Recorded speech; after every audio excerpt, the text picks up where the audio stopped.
Oo, may ano na yan, may anak na. Yan, nagkaganon na yan. Si kinasal na, buntis na nga, nanganak na eh. Napapag-usapan namin parang, okay.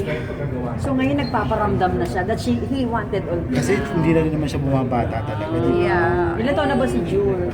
56. Oo nga naman, nasumpa.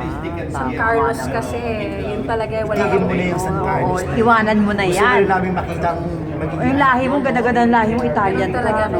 kailangan talagang kasi kung dalawa lang kami, it's Okay na. But we have to think of hundreds and hundreds of Pero workers. si Jules, before hindi siya nagpaparamdam ng mga ganyan, wala siyang binabanggit, ano? Lagi nga niya kasi ang priority talaga Oo, namin dati ngayon was, na. kasi mabusisi siya talaga eh. You cannot not do it. Kasi nga, ang maapektuhan are hundreds and hundreds of workers.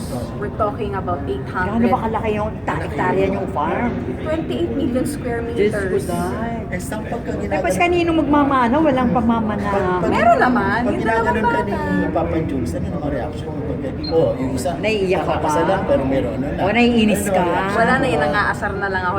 Laruan ko yun eh. Lagi kong pinagtitripan yun eh. Dinadaan mo na lang siya sa biro, sasagutin mo. yung di ba si ganito kasabay natin nung kinesa? Oo, 3 na anak. Hindi ka Gaganon na lang. napipikon. Hindi, ako nga yung nagsasabi nun eh. Parang, ganda rin, bibigyan kita siya magazine, ganyan. Oh, gusto na itong mga to. Ito na, 3 na yung mga anak. Siya talaga yung...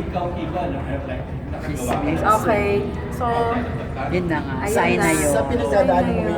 anong sinasabi sa'yo ni Mami? O hinihingi mo ba advice ni Mami? Hindi naman kami gano'n. Pero yung mami ko naman is very supportive. Naintindihan naman niya yung sitwasyon namin.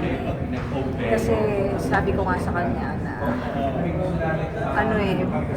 kaming mag-asawa, we have a calling. Magiging steward kami ng 2 estate sa Negros. That has to continue talaga. Hindi pwedeng mabiyak yun, hindi pwedeng ibenta, hindi pwedeng, even if 60% will go to the workers, hindi pwedeng mabiyak yun. I mean, you have to think of these things talaga eh. Lalo na eh. Alam mo kung meron na akong anak, pwede na ako mag-rock and roll eh. Kaso